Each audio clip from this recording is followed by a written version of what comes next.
need to put these down quickly. So Tom, talk to me about your FIFA 21 season. You're on a wind up. My FIFA 21 season, where do I even start?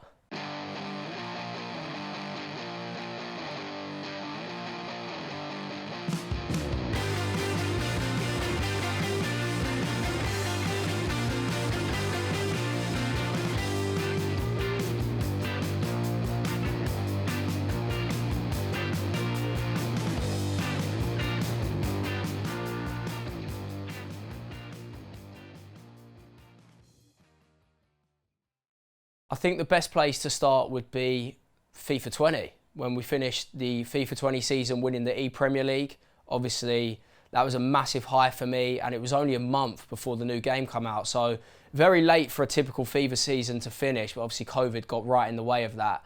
Going into FIFA 21, I was on that massive high, but at the same time, I think I was very nervous and anxious about the new game because every year, whenever pros play, they're aware that the game is going to change massively and that the meta and the things that work from the year before probably aren't going to work in the year after as they've been patched or made less effective. The start of the FIFA 21 season was a little bit strange. I think 2 weeks into a new game, I say it with a smile now, but it definitely wasn't funny at the time. Shawrey broke his hand playing Sunday football, and I think that kind of stopped both of us a little bit because for Shawrey, he couldn't play the game anymore and sort of couldn't understand the meta and the new things. He wasn't able to play, obviously. He's got one hand.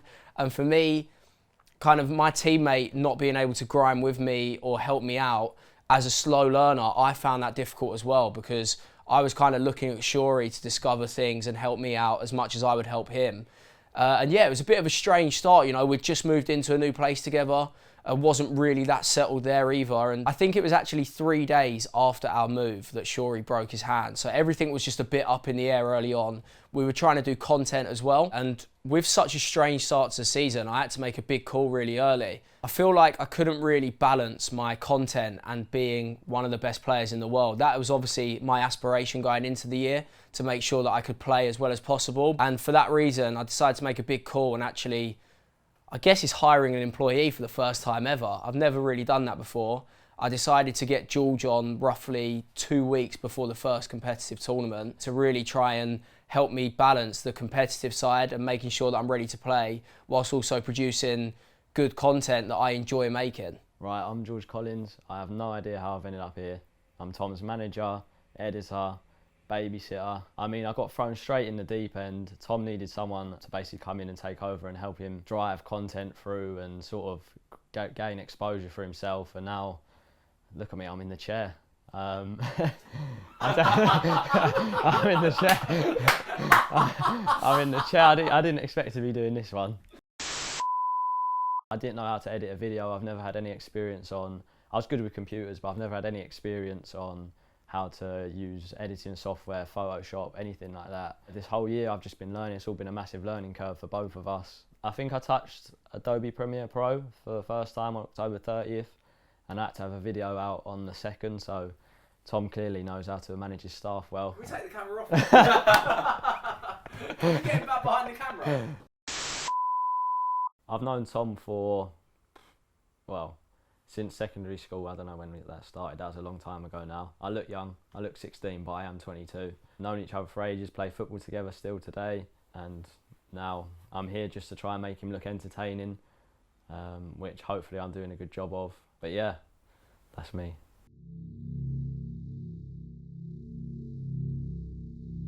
Alright, so life as a FIFA pro, what is it like living together? Living together with Shawrey. I can't wait for this answer. We need to turn the cameras off for this. Please, enlighten the people. Me and Shawrey have lived together for the whole year and most of last year as well. So I've been lucky enough to be in his presence for 18 months. See how hard that was for me to say lucky then? Yeah, I think last 18 months been living with Shawrey. It's been a pleasure. We've learnt a lot about each other. We've learnt about when to wind him up, when not to wind him up, and how to make each other better FIFA players, how to do a lot of things. And I think, yeah, we've gone way beyond just being FIFA teammates now. It's definitely more of a friends thing. And yeah, I've enjoyed every part of it. It's a massive life experience to only be 21 and be living with him. Well, I'll just say quickly, living with Tom, it's like how many months am I older than you? I'm like 2 months older, but Tom has been like an older brother to me, I'll be honest. It's like a dictatorship, to be fair. But I'll say, like, I've definitely learned a lot from living with Tom in terms of like making myself grow up, which is obviously much needed in this life. I am 23 years of age now. Jesus, life is hitting me fast. But no, you know, it has been sick living together. Like, it's great living with someone who you not only play with and in a team with, but you get on with so well as well. Sorry, I'm making this a bit emotional now, but no, yeah, it is. It's nice. It's nice that way, and I'm sure. Yeah, I feel the same. Basically, long story short, I'm the granddad of the group. But there needs to be someone who does that. So thankfully, though, someone has to do it. Yeah, I took the role on very quickly. I remember when we just moved in, I said to Shawrey, like, who's going to deal with the bills and who's going to deal with everything at the flat? And I've never seen someone point at me so quickly. He was like, no chance I'm doing any of that. So yeah, I've taken on the granddad role really, and I enjoy it, to be fair. I'm the type of guy that likes a bit of routine. I like making sure that things are straight. I like clean spaces, stuff like that. So yeah, I'm basically the granddad in the relationship or the friendship. Are we in a relationship now? Don't make it weird. So what's the worst thing about living with each other? You can go first if you like. The worst thing about living with Shawrey, I'll go the first one, is his love for American rap. Any occasion, any time of the day, he will be listening to Travis Scott or Gunna or one of the American rappers, no matter what. I could lose in a tournament. You best believe when we get in that car, Travis Scott is getting turned up to max volume and we're going again. And I don't mind American rap. I'm actually a bit of a fan, but yeah, Shawrey, his love for American rap, level, isn't it? It's non-stop. Yeah, it is non-stop. What's number two? What's number two? It's got to be his diet. His diet is incredible. It's like, it will be like 10 o'clock at night. I'll get some chicken on, maybe a bit of veg, you know, don't eat too heavy. And he'll just get there. He's got two options, Shawrey. He goes for a meal deal, which we all know by now. We're talking ham sandwich, ready salted crisp, bottle of water, maybe Ribena Light if he's feeling dangerous. Hey, and then insert the photo of Tom with a ham sandwich after. Do you remember that photo? We were in lockdown. Guilty as charged. We were in lockdown. I was struggling. Secondly, his other option is if he wants to eat, he will eat the whole fridge and freezer without even blinking. If you could see some of the size of his dinners. Bro, the one last night. It's a family meal.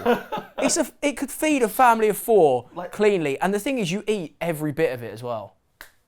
What can I say? Is the term built different? The worst thing about living with Tom, you know what? It's actually very difficult to come up with something because he's very easy to live with. If I had to pick one thing, and don't bite at this, but right, Tom was always up before me, like always. Like if there's a day that I'm up before him, something very strange has happened, and he always cooks eggs in the morning. And then when I want to use that pan, there's always loads of egg on it every time. And I'm just like, brilliant. But you know, there is other ones. But you know that one pan we have, the one that's the best for like the sausages, the bacon, the egg, all that type of stuff. Every time, and it's just in the sink, and I'm like, here we are again. But I can't set, you know, low key. You are very easy to live with. I can't even. Do you know when you just have to be honest? I can't even like. Low key, you've got a bit of a phobia of eggs, don't you? Like, you don't even want to clean it. No. He makes me get up and clean it because he doesn't want to touch all the eggs. I know I'm the weird one for not liking eggs. I'm not calling Tom weird for liking eggs, if that makes any sense. To be fair, they do stink out the kitchen when you come in as well. They do stink out the kitchen, 100%. Alright, so what's the best thing? The best thing about living with Shawrey, Now I can't wait to hear this. he drives. No, seriously, he's a man that will do anything for you. And no matter the situation, whenever I need anything, Shawrey will always be the first guy that will go out of his way to make sure that he does something for you. So yeah, having a friend like that is always really, really nice to have. And something that is a great quality of his, he's very unselfish and he's always looking to help others. So yeah, I'd have to say his unselfishness and kindness. Can you give me my 20 quid now? Oh my God, I've actually made it in the world. Can you slip that into my pocket now? best thing about living with Tom, I mean, I've got to just reiterate a lot of the same stuff Tom said. If we have to give a serious answer, if I'm giving a jokes answer, I don't know, it's like, you're a great hooverer. Get out! Get out! No, of course. You know, like my other points, yeah, just, you know, you're someone who's actually made me realise what it's like to actually move out and live on your own. Independence. And you put me in check in the right way all the time. You're never like a dick about anything. You're never there like, but if I say you're there like, oh, can you do this? Can you do that? You're always sound about it. Do you know what I mean? Yeah. Yeah. And yeah. So what are we calling it? Always sound about it and great hooverer. What a list. No, but you know what I mean. Yeah, I reiterate this a lot of the same stuff you say. You'd always do the same for me, so much love. Don't make it weird. All right. I was gonna say you guys are gonna kiss now. I felt him lean over then as well.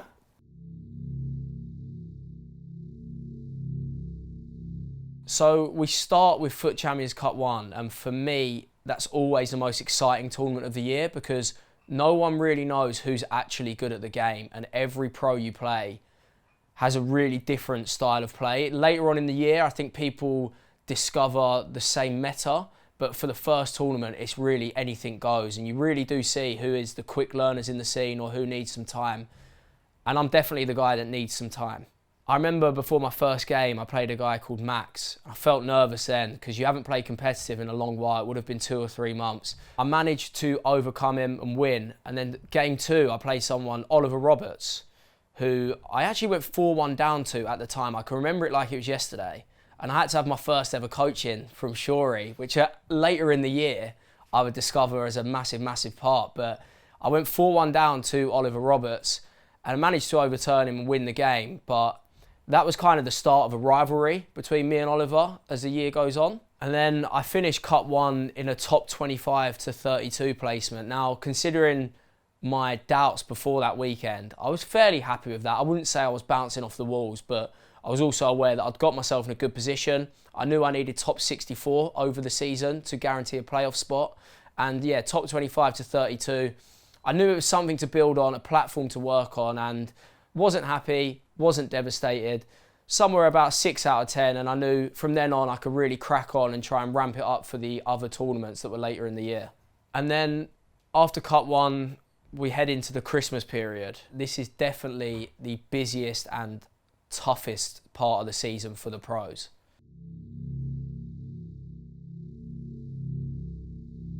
Over this period is where I would say the pros really start setting themselves apart and you start seeing who's the very best at this game and who's going to struggle over the season. For me, it was very, very strange. I played in a lot of community cups over the Christmas period, and to be frankly honest, I was shit. There must have been a 2 to 3 week period over Christmas where I just lost in the first round of every single tournament, every warm-up game, every practice game I played. I felt like I lost. I can't even explain to you the amount of times that I saw someone score 10 goals past me. And it's hard. It is hard because people tell you that don't lose your confidence, you're fine, it's only practice. But when you're not winning and let's say 7 out of 10 games, you're losing pretty convincingly, you do start to doubt yourself a little bit. I think particularly in lockdown as well, where FIFA and being a FIFA player was the only thing on my mind. It felt like we couldn't really get away from it. There was literally no out for any of us. We couldn't leave. I was just in the office all the time trying to get better. It was a long, long days. And I think that kind of played on my mind as well. But saying that, there was a big turning point for me. And I remember it being in roughly the first week of January. Now, it's strange that I felt this at the time and knew it, but it was just before Club World Cup Week 2, which was closely followed by Foot Champions Cup 2. I remember being in the office one night at about 6 o'clock in the evening. I can remember it so clearly. And I'd been watching pros play. I've been watching a lot of the best pros at the time playing FIFA. I was studying their gameplay a lot because I couldn't put a finger on why I was so bad. I remember watching one pro, Kay. I'm happy to mention his name. Kay was someone that I watched, and I can remember it so clearly. I turned around to Shawrey And I said to Shawrey, I think I've found something really, really interesting here. Me and Shawrey had a discussion around it for a couple of hours. I started to put his ideas into practice in my game. And suddenly I'd gone from losing every warm-up game to genuinely being undefeated in about 30 in a row. And then I went into the Club World Cup on the Wednesday and won every single game. Went into Thursday, I think I did the exact same there. And these weren't just winning, so I was winning by a massive margin. And obviously, Foot Champions Cup 2 was on the Saturday and Sunday. And from then, I was just really, really high on confidence. Foot Champions Cup 2 is where I really felt myself explode. As I mentioned, I was on the high of the Club World Cup. I realised what was working, and one thing that sticks out in my mind is the shot cancels. At this stage of the game, shot cancels were really, really effective, and I knew that. I felt I'd mastered them down to a T. I know a lot of players were picking up on them, but I knew that if I could use them the way I was using them in practice, I was going to have a lot of joy at the tournament. It turns out that was the case. I remember on the Saturday going 5-0 pretty comfortably, just beating a lot of people, using the 4-4-2, using the shot cancels a hell of a lot. And then into Sunday, I can remember not actually checking the bracket with Shawrey. I can remember I was so focused on just winning, that I refused to check the website at any point. And my message to Shawrey, who was coaching me on this day, was if we win every game, I'll be told to stop at one point, and I would have achieved what I wanted to achieve. Now, this point actually came against Stefano Pinner, who we didn't know we were playing Stefano Pinner at the time because his gamer tag was something completely different. But I beat Stefano Pinner to make the top 6, which would qualify you for an EA broadcast where EA show the rest of the tournament in 2 weeks. And then I also beat H. Hezer to make it through to the top 3 and kind of set myself up for the major finals, which were 2 weeks after the tournament. Unfortunately, with the problem of the finals coming 2 weeks after a tournament, it gives EA time to patch the game and fix things that are broken, like the shot cancels. This actually happened during that time. And I remember going into the finals not quite sure of what to do without the shot cancels being as effective. So I was guaranteed a top 3 position, but unfortunately at the finals of the Foot Champions Cup 2, I lost to Unsal and Hezer. And that was the end of the road. It'd gone from a top 3 great success to feeling like top 3 was a failure because I had 2 chances at winning games to get me into a final and I missed both of them. So I would definitely say that's one of the big regrets of my season. Oh, hello. Oh, hello, Thomas. It's not the real Tom here, but I would say the stats are probably not too replicated by his actual FIFA ability at any stage of the year, really. I'll put that down now. I suppose that winter period of like me and Tom being together, obviously like lockdown and stuff, obviously very difficult period for everybody involved in any type of situation you're in. But when you're pro FIFA players, obviously like Tom touching on that Cup 2 thing, and he was on the biggest high ever. I remember I went out that tournament pretty early. You know, I've got excuse of the handbrake or whatever. Let's not get into that type of thing. Obviously that was a bit of a difficult start to the season, but we're focusing on what happened with Tom here. And yeah, obviously I was like watching Tom's games and like, you know, coaching him. You know, Tom was doing all the work, let's be honest, but you know, trying to be there for him as his teammate, whatever. And I'm just watching him whack everyone and winning every single game, and it was absolutely, you know, I'm like, why can't I do it? You know? And then obviously we had that 2-week break, which is a bit of a weird thing, really. It's a bit weird me and Tom always spoke about this the whole year, the way that you play the tournament, you play most of the entire tournament and get to 6 players left when there's been 1,000 that have played in it. And then you wait 2 weeks to finish off the tournament. I think Tom obviously had a massive expectation on himself, as you know you do when you start to realise that you're so good at a game and you know you realise that you have eyes on you and that type of thing. The main thing for me with all of that was just trying to make sure that I picked Tom up as much as possible after his disappointment, especially when we're living at the flat together. You know, we're going back in the evenings, back from the HQ to the flat.